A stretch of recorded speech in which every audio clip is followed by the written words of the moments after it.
Okay, I think we're ready. I think we're ready to kick this off. I think we are. We're ready. Hey everyone, aloha. Welcome to episode 3 of our pop culture series, Riding the Wake. Today's show is titled Spider-Man Resurrected, No Way to the Matrix, and we'll be discussing the new Spider-Man and Matrix films. Surprise, surprise. Two movies about different ways to tell the same story and how various takes on paddling are basically similar spins on the same basic concept. I am Harlan Bea. I'm in seat 1 today. And as always, I am Naya. I'll be his seat too. All right. So, we're not going to take a linear path today. We're going to be winding our way through various universes. So, fortunately, Spider-Man Resurrected No Way to the Matrix came out recently in 2 parts. So we had to watch it like on 2 different evenings. But it's basically the story of Tobey Maguire entering the Matrix and then coming out as Keanu Reeves. Pretty much. Pretty That's much. exactly what I got from it. So I don't know if there's a lot more to talk about other than that. Well, I mean, you had the young Spider-Man, the middle-aged Spider-Man, and then I hate to say Tobey Maguire, but he's the old Spider-Man. You know, Tobey Maguire is our age. So sorry, Toby. You're the old Spider-Man now. you're the old Spider-Man. But the thing that I found very interesting and funny that we are doing the Matrix and Spider-Man is that because Tom Holland decided that he wanted to help his friends get into college, he was going to turn the whole world fucking upside down to make this happen. The world turns upside down. Yeah, no, he really fucked that one up really hard. Yeah. My favorite part about it is Doctor Strange is just like, well, I really wanted to try this one. Let's just go for it. He's sort of like Mark Zuckerberg. He's like, I got this great idea. I got this great idea. We don't know what's gonna happen, but let's do Well, it. the thing that I loved about Doctor Strange in this movie was the fact that he kept getting more annoyed at Tom. He's just like, well, can we just like have like make sure people know that I'm Spider-Man, that the people who already know that I'm Spider-Man not forget who I am. And so like you see it and you just he's like, you say one more word and I'm just gonna end this. I was just like, he's like that coach or that person in your family or that person in your boat who gets really annoyed when they just want to just go. It's just like, shut up. I know what I'm supposed to do. We know what we're supposed to do. Let's just freaking do it. You know? Yeah, it's one of those situations where it's like we all cause this problem together. I know you think not fixing it is the way to go, but we really have to fix it. And I have an idea, and if you don't have an idea, you need to shut up.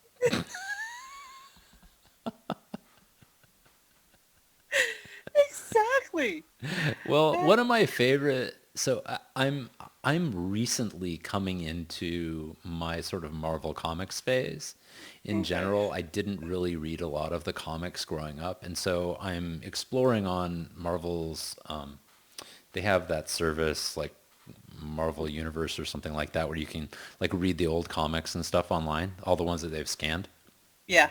And so I'll go in there occasionally and I'll read some of the characters I'm not that familiar with. Doctor Strange was one of those. Like I was never really up on Doctor Strange. Hmm. And so reading him, I'm starting to kind of understand a little bit more about his character and his complexities. He's more interesting than I thought at first. I thought he was just a nerd, like this sort of almost a villain because of the way he appears in some of the comics I happen to be reading, like I don't even remember which ones they were, but he appeared to be almost villainous. And of course, the first movie that came out, they started him out as a complete dick. with the whole, you know, Yeah. being that sort of jerky surgeon and stuff. And I think they've turned him around a lot. And I mean, he really has kind of turned into sort of a old softy a little bit in this movie, which I think is great. And I like that Benedict Cumberbatch is sort of getting to play that more complex role with him now. Yeah. Yeah. I remember him in I believe it was the Avengers that I saw, and he had all the answers. He never once told anybody what was going to happen.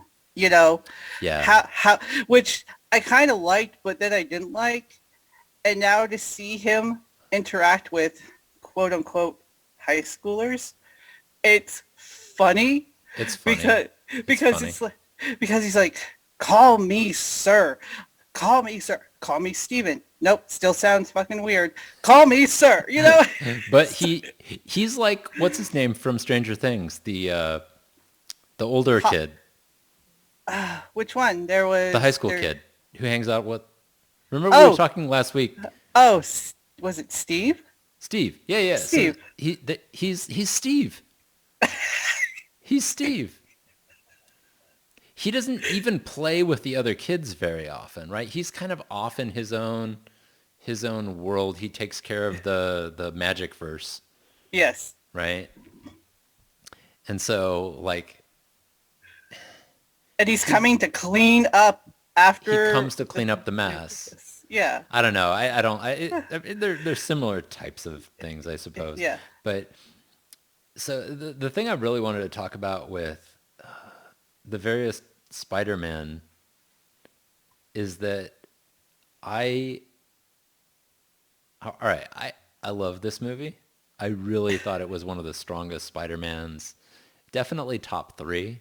There's a huge place in my heart for the animated one they did recently, which I'm blanking on the name of. Um,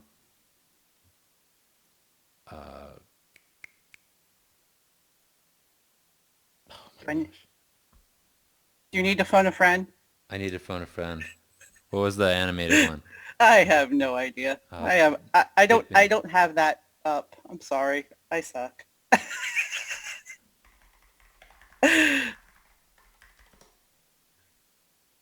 You're gonna think of it. oh my gosh.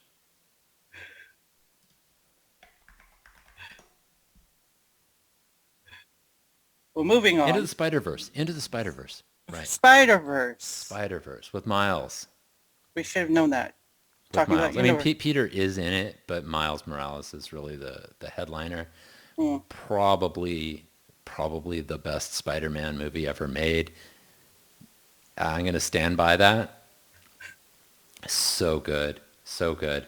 And I think it's because you get to see these various different types of spider characters all interacting together in Mm. it, and it has emotional pull to it that is fantastic. This movie calls on that too, and in a way that's like touching because you get to bring back all the old players. Well, almost Yeah. all the old players, which I know you're going to complain about. But Not with, not with this movie. I love how they got to bring everyone back and they got to have these sort of different sort of age groups in it, kind of working together. But I think the thing that interests me the most about it is just the theme of having to help heal your enemies. Yes. It's not that you caused the problems in the beginning, but you were there. And you weren't not the cause. I mean, it speaks to a certain struggle we're having in our political environment right now. Yeah. Um, and, Yes. and this idea of, yeah, just because you hate someone doesn't mean that it doesn't mean that you can give up on them. Right. And I think that people can forget that, especially when they're on Twitter and Facebook and stuff like that. Like, being kind and respectful to other people is an important part of the human condition. And that is essentially what is the difference, right, between Peter and Strange, right? Stephen Strange, Yeah. right? Yeah. Because Strange is like, look, these people are not your friends. Yeah. And if you try to help them, they're going to stab you in the back. And he's not wrong in all cases, but he, in the film, was wrong. And so there's that question of, like, how far are you willing to go to help people? Are you willing to break reality? Are you willing to break democracy? Are you willing to break the universe, or at least the things, the structure of things around you that make normal life possible? Are you willing to do that in the hopes of making a better world or better worlds for everybody else? Even- I can agree with that, but there is also the old saying, you know, um, the best indicator of future behavior is past behavior. So Yeah. and there's a very fine line between, okay, showing somebody how to live a good life and not care what people think, and actually seeing them put it into play. Yeah. It's very hard. I mean, I have a friend who is who I'm dealing with who has that, and I've known people who had depression, and it's really sad. And people will go on and say, oh, it's all in your head, or that my I mean, family members have had depression, and I mean, everybody goes through depression, right? At some point in your life you are going to be depressed. So I guess what we're saying is that just be kind, because the world needs more kind people than evil people, I guess. And I don't want to say evil, but just misunderstood. Think about what you say before you say it and put it online for everybody to see. Yeah. I think there's that. I think we all want to give people that space to become better people, Hmm. but we also need to set boundaries and say, look, if you're not going to do that right now, there's a limit.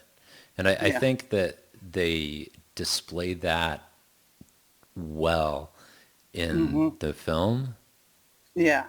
because the consequences were pretty dramatic. I mean, Yeah. by the way, this whole thing is a spoiler, like, just Yeah. y'all know that, right? So when May dies, I'm like, well, yeah, of course, right? Yeah. We all know, of course. Like, it's all very surprising that, like, what do you call it? There basically was no uncle.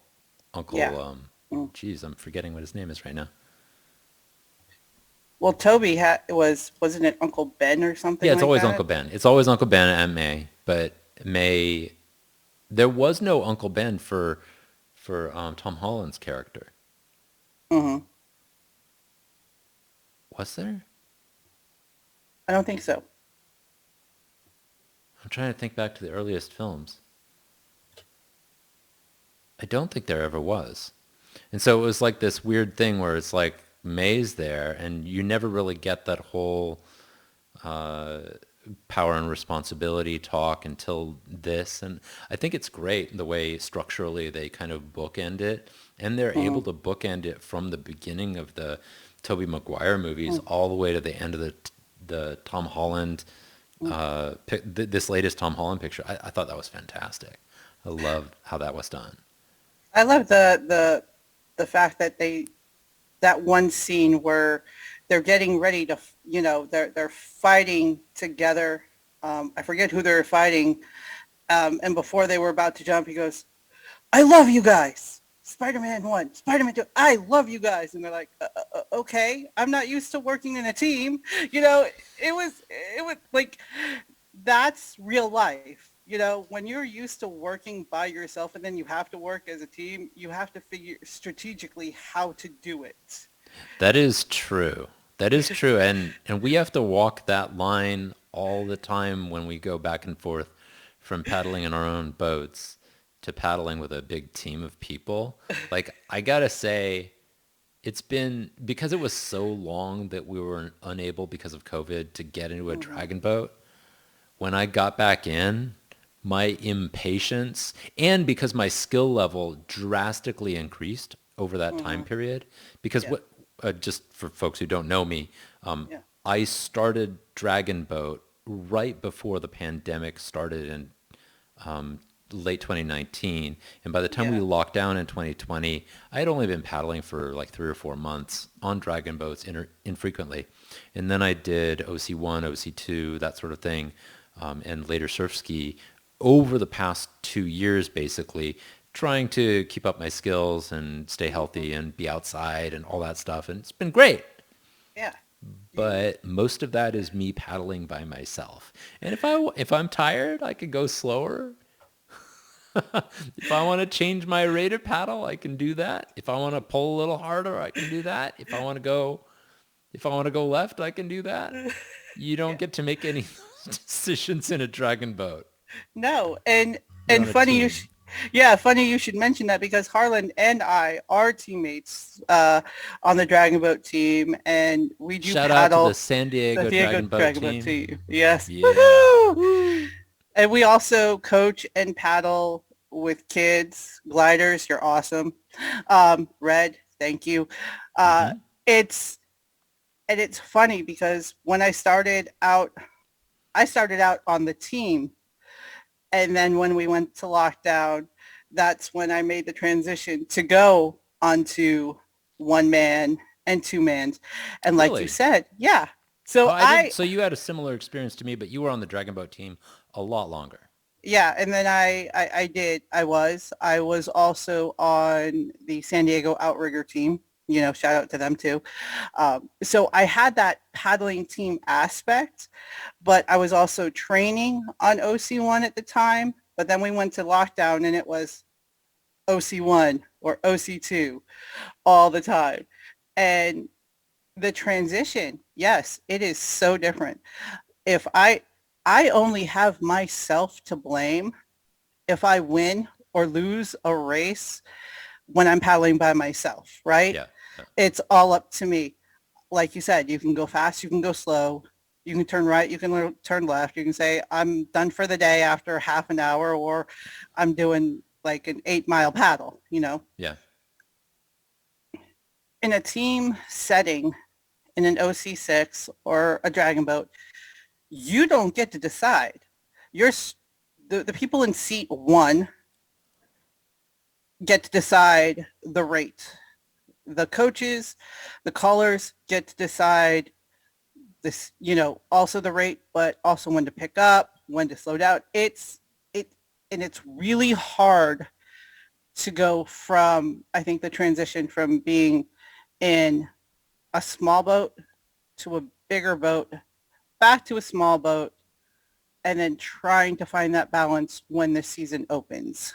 You know, Yeah. it's really it, and it's more mental than anything because you can do it, and Yeah. your It's body mental. your body can react. It's Hmm. just the little things like talking in the boat or side conversations or somebody say, well, I think we should do this. Well, you're not the coach. And there are structural things too, right? So Yeah. I don't, do I have, I should keep it paddling here for like, because this is a paddling show, sort of, right? But when you're like, what, who was it called me out? Someone called me out for not having my hand up with everybody else. And I'm like, but I don't usually raise my hand up that high. And I'm like, well, shut that shit down right away, right? You got Yeah. to do what everybody else is doing, right? So like my top hand was coming up, I don't know, like Oh, here or something. And I was like yeah. supposed to be up with everybody else. And I was like, I'll do it. I'll do it. Yeah. Like, Yeah. follow what the coach says. And, when you're in your own boat, you can you can adjust your timings. You can do what works for you. Mm-hmm. But when you're in a big boat, what works for you can, I if it's not, so you have to give up some of your optimizations in order to, some individual optimizations so that you can Yeah. optimize for the team. Yeah. Just because you might be able to go faster or balance better or whatever with a particular stroke on an OC1, Mm-hmm. when you're on a team boat, your hand has to go up with everyone else so that you all balance together. Your blade has to set with everyone else so that you can all balance together. Together. You have to pick up with everybody else, again, so that you can all balance and flow together. If you don't do that, if you don't learn to set within that, the boat You're will suffer, and you're going to be the person who's you're going to be you're the weight. the pokey point on the balloon, Yeah. the one that's always like wobbling. Or we call that you are the weight in the boat. You're the rock in the You're boat the that rock you in the rock in the boat. boat. Yeah. And you know what? And it's as athletes and as competitive as we are, Harlan, I know for myself it's very hard to shut off that ego. It is so hard to Yeah. shut off that ego, Yeah. because you're like, well, I tried out for, Team USA, or I was on Club Crew and I did this and I'm on the top boat in this club. And once you realize you are not, you are a small part of what makes the team, I'm going to say good, but the whole team as an entity is what makes it great. You just play a small part in that, Hmm. but your ego, I don't care how good of a paddler you are, if you're a dick, nobody's going to want to hang out with you. Nobody's going to want to paddle with you, even on your own time, right? Yeah. Yeah. So, One of the things that kind of bothers me about the way that we, I guess, assess people for team boat activities is we have them do time trials in a single person craft. Yeah, you're using a dragon boat blade in a single person craft, but you,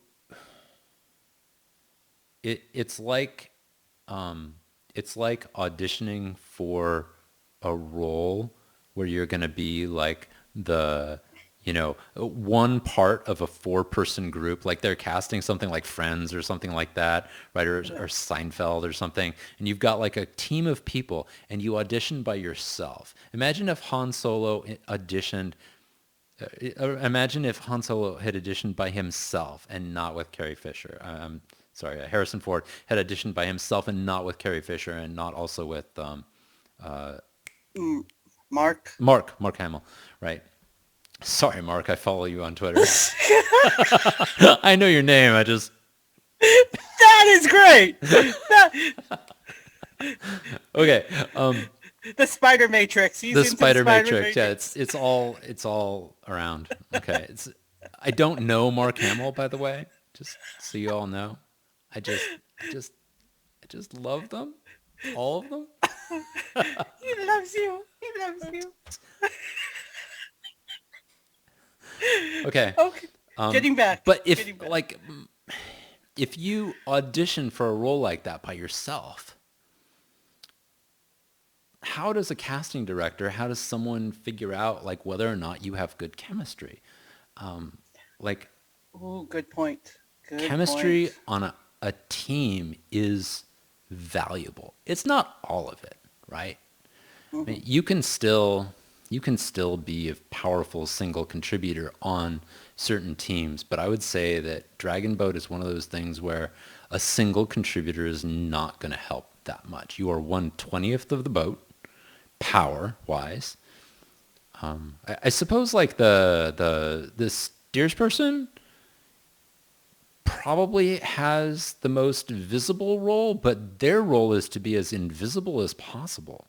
Like they're back there, but their role is really to be kind of like They're kind of ideally their oars should be out of the water, right? So they should be just sort of so are they like Obi-Wan Kenobi, Yoda kind of like almost, yeah, they they should almost fade into the background. Like if the boat is working well and everyone is paddling appropriately with similar timing and you've got about the same amount of force on either side, the boat should go straight, barring like wind or whatever, wind or yeah. tides. So they should be doing as little as possible so there's a little friction in the back as possible for a straight run, of course. Yes. Um, And I will say that we have probably the best steers people that I have ever seen, bar none. I love I love our steers people. I do too. I don't have any experience with other steers people, so I don't know if they're the best, but Hey, and I'm talking to one of the steers people one of the good steers people that I've seen. You make that boat go straight, buddy. no, no, no. That. I've seen you in action. There's video, people. I may put it up. I've done this like for a total of 15 minutes. Don't listen to her. Don't listen to her. But steering back to our conversation. Steering back. Let's jump from the Spidey world to the Matrix world, Let's shall do we? it. Yeah. So what did you think of the Matrix? I'm super happy with The Matrix because I loved that feeling of exploration and and and amazement that I had in the first one, and that idea of there being a world you can wake up to where both the worlds are still important. Mm-hmm. There's that feeling you get when you're dreaming where when you wake up, you're like, oh, that was an interesting dream. You kind of try to remember it for a little while. And if you know how it works, if you don't write it down, really that dream doesn't really set in your mind unless you have it over and over and over again. Yeah. Matrix is kind of like that over and over and over dream where you kind of forget it and you go back to it and you're like, oh, yeah. And I always liked that as a story concept. And when I saw this in the theaters, I think it was 98 or 99 when the original Matrix came out, Mm-hmm. I was so both happy because it was done so well. And is something happening? Oh no, I'm just putting I want to get the characters so I know Yes, get what the I'm characters. talking about. And this one brought me back to that original feeling of how multiple worlds kind of allow you that feeling of discovery about yourself and a discovery about the way things work together. I dug it. I really dug it. But that's my jam. That's my jam. I can honestly say it's probably the first Matrix, besides the first one that you mentioned, that I didn't fall asleep at. Oh, okay, that's fair, I guess. The other two were more action movies. It just, so this one, I did like. It still went to the concept of free will. Do you have free will, or is it just we're just told what to do? Which I liked, and they made a reference to Alice in Wonderland. They had the book there. I was happy. The red pill, the blue pill. Which one are you gonna take? You know, Neil Patrick Harris as the analyst, dude. I loved him. I love it when he gets to play a smarmy character. I love it. Yeah, he's fantastically smarmy. I can't get the Doogie Howser dude out of my mind. So when I see him play a different character, I'm like, yes, I love it. Well, Neil Patrick he basically, the analyst is Yeah. basically the character that he played in Harold and Kumar. and in How I Met Your Mother. I never saw that. Oh, you have to. It's a great. It's a commitment. It's not a commitment. You can get it in like 3 seconds. He's a womanizer. He drinks. He likes to do everything. You know, it's great. Yeah. But I do like Neil Patrick Harris. Like you, I follow Neil Patrick Harris on Instagram. I'm not a stalker. I just love you And your kids, they're funny. I love the little videos that you put up. Um, but you know what I'm going to say about this movie. I know what you're going to say about this movie right now. You Let's do know it. it. Let's get into it. Lawrence Fishburne, damn it. Lawrence Fishburne. I What? got to say, I was disappointed too. Seriously, you bring back pretty much every single main character, but not him. I don't know what to say. Keanu did a great job, but I don't know what to say about that. And Dude, I want to say the name of the new Morpheus, but I'm afraid I'm going to butcher it. I'm going to give it a shot. Yahya Abdul-Mateen II, Agent Smith. who is playing Morpheus/Agent Smith in this. He does a fantastic job. He does. Props to him. He Awesome. does. I'm not saying he didn't, but Yeah, the fact is, you had flashbacks, like you said. You had flashbacks. Yeah, there were in the movie. flashbacks of him there. And from a story structure standpoint, it is appropriate for him not to be there. That said, it would have been nice to have more than what we got with Lawrence Fishburne, because I fucking love Lawrence Fishburne. Dude, Like, he's a his phenomenal actor. voice, his presence on screen. Like, I did feel like I was missing something, because Keanu and Carrie Ann together are only two parts of the Trinity. Morpheus is the third. Yeah. Morpheus is the third. And yeah. So Lawrence Fishburne, if you're watching this, you were missed. We know Very you're much. watching this. You were very missed. Hearts. Hearts. Where's my camera? Hearts. You were missed. But as far as the whole concept of the show went, I loved how it was sort of flipped on its head. Mm-hmm. It's like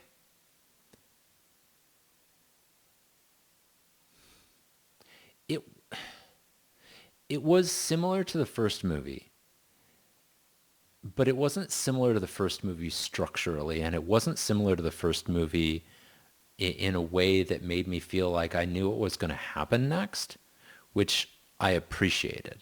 Yeah. I felt like there were stakes all along the line, and I really, really did feel that burden of choice. Mm-hmm. That was something I think the first movie did really well. That burden of choice. It's like, do you want to stay here? But really, it was obvious in the first movie.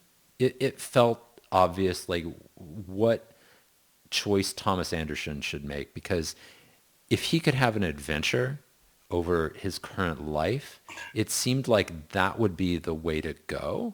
His choice seemed to be adventure over that. The mundane, yeah. But in this one, it wasn't posed as that. That wasn't the choice. He knew he had an adventure, because he understood the story, because they made the video game, right? So he understood the adventure, but that also meant he understood the stakes, right? He understood the risks in a way he didn't understand in the first. And so the question becomes not, should I choose a more adventurous life over my boring life? It becomes, if I know my adventurous life is going to potentially, probably cause harm to others, people I love, people I care about, maybe lots and lots of people, don't I have a duty to remain in my sort of boring existing world? Isn't there a duty to do so? Yeah, I guess. There was no guarantee he was going to be able to get Trinity out. No. But he could try. He could try. There's that option. But if he did, everything might come falling down for everyone living in the Matrix. But somehow, some way, with a little bit of luck, it happened that everything just turned out great. I love the ending, by the way, when she just busts into the analyst house. That was awesome. Yeah, that was Freaking cool. love that. That was So cool. that was really cool. That So, was great. I really enjoyed the fact that Keanu didn't make that. Sorry, that mhm, Neo did not make that jump and that mental jump, right, yeah, into being the old powerful Neo yeah. until after Trinity had. Now, does that mean that as people, that he knew that he was already matured, and as paddlers, we know just the right amount of pressure to put on the blade to outsmart our opponents on the water, or are we're just like, oh, well, this has changed. The water's changed, so let's change with it. Ah, there's a question for you. I think, yeah, let's get away from the whole outsmart your opponents because I've never outsmarted any opponent at any time. I don't think. It's all just a bunch of simple tricks and none such. And I don't really actually paddle faster than other people competitively that well. So, but when you go out on the ocean, when you go out on the ocean and you're with, all these varying forces that are bearing down upon you and you have to try to keep your balance, I think that is maybe a good analogy to what Neo and Trinity were having to go through right there. It's like two minds. You're always of two minds when you're on the ocean. How fast can I go? How much fun can I have? And oh my gosh, am I gonna fall in right now? And usually it's the oh my gosh, don't hit my boat. I don't want to fall in right now. You know, that's the thought. The fun part, um, for me, watching that whole scene unfold where they jump and he's like, "It's not me," and you look up and she's the one flying. I I kind of have similar experiences when we see our kids or our friends do something that we have helped them do, Yeah. and they're like, "Oh my god, I did it." I'm like, "Dude, that was so cool." And you know what? You know what? I actually love that you brought that up. That is true because when Neo gets caught, he's caught by someone he's inspired, right? Hmm. He inspired Trinity because Trinity all through maybe through basically until the third one, Trinity was a believer, but she was not a believer in herself. She was a believer in Neo. She was a believer in him. In Yeah. this movie, Trinity believed in herself, and Neo helped her do it. And that's fucking like awesome, right? That's Yeah. awesome. That is, even though Neo, even, and it's very much that idea. Like, you don't have Yeah. to be the best coach. Yeah. But we do have the best coach, by the way. We do. We do, actually. Red Pedrick, you're awesome. Awesome. We don't, but you don't have to have a coach who is, how do I say this? They don't have to be the best person at the sport to be a great coach. And this is something that I've believed for a long time. Hmm. Being a coach, being a good coach, is a different set of skills than being good at the game, right? Like, I think John Wooden talks about this if you're a basketball fan. Like Phil Jackson, I think, Yeah. is one of those sort of quintessential coaches who, everyone realizes is great. As a player, he was okay, right? He was good. But, but as a coach is where he really excelled. He could really motivate people. He could help them believe in themselves. Yes. And he could guide people who had very big egos, deal with all those challenges coaches have to overcome, right? And I feel like Keanu kind of at that point with Trinity, he realized that, hey, like it's not all about me. I don't have to shoulder this all myself, and I can inspire others, and I think that's cool. So you basically get to see them both kind of Eh, have these inflection points at the Yeah. same time. That is actually a story structure thing I think is Yeah. fantastic.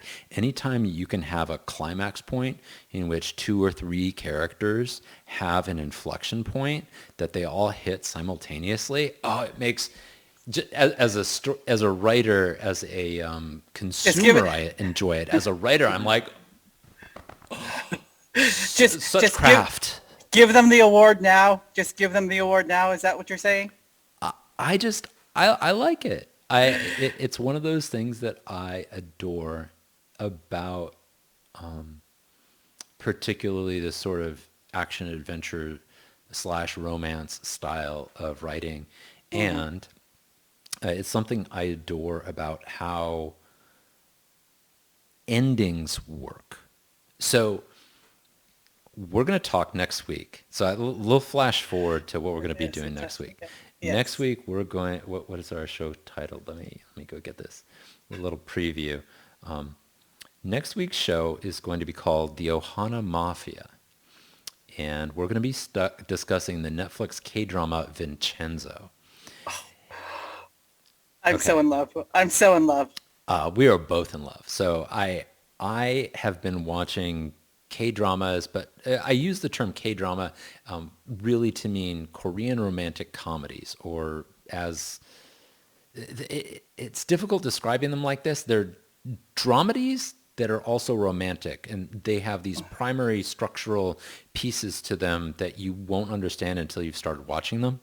But this is I've had Naya jump into this with Vincenzo, which I thought was a great example of the genre and a great stepping off point into a larger world. And the emphasis that all of these Korean shows have on a structural beginning, middle, and end is something that I greatly appreciate. There is something about having a defined ending to a story where Hmm. the writer is free to just bring all the strands together and not leave much hanging at all, and let characters boom, boom, boom, boom, boom, boom, have their moments at the end of a show. I dig that. That is something that we are not allowed to do in Hollywood, and it pisses me off. And so occasionally you'll see like the 6-part miniseries where they do this, right? But almost all K-dramas are like this, and I love it. So we'll talk more about that next week, Yeah. but I think that writing a good ending is super hard, and writing an ending where you really can make something powerful for each of the characters, Hmm. beautiful thing. Beautiful thing. And not only that, but in real life too. Not even on the screen. In real life, we write our own stories, and we get to see those beautiful moments. Sometimes they're few and far between, but they are beautiful as observers, as coaches, as paddlers, and as people to watch. Yeah, Yeah. exactly. They So, really are. And they may not all happen as dramatic a fashion, but they're moments you should treasure. exactly. Don't let So them pass you by. be kind to everybody. Yeah. So let's see. We've got a couple of minutes left. Wow. Shall we talk about our concepts in paddling, or shall we leave that? I think we ended on a really good note. We I did think we talk about, did. I don't want to ruin it. We're on a good flow right now. We're on a good, you're holding the line straight for me. I don't, I think we should just leave it there. We should All just leave right. it there. We'll talk about concepts later. Let's do that. Let's do that. So I'm really excited for next week's show, and we're going to try to make this a weekly thing. I think We'll so. see. We'll see. Yeah. All right, so let's wrap it up. That was today's show. Thanks for watching, everybody. Please do like and subscribe. It matters because we go in there every day and we look at all of our likes and all of our subscribers and we go, oh, hey, Mom, how are you? Dude, we got double digits! Double Yay! digits, yay! And then, please, in the comments, tell us what your paddling universe is like. Tell us Yes. what it's like for you when you reach these climax points, and tell us about your favorite coaches, because we'd love to hear it. Yes. And I've already told you what's going to happen next week. Until next time, don't hoolie, and we'll see you on the land or in the water. Peace. Whatever.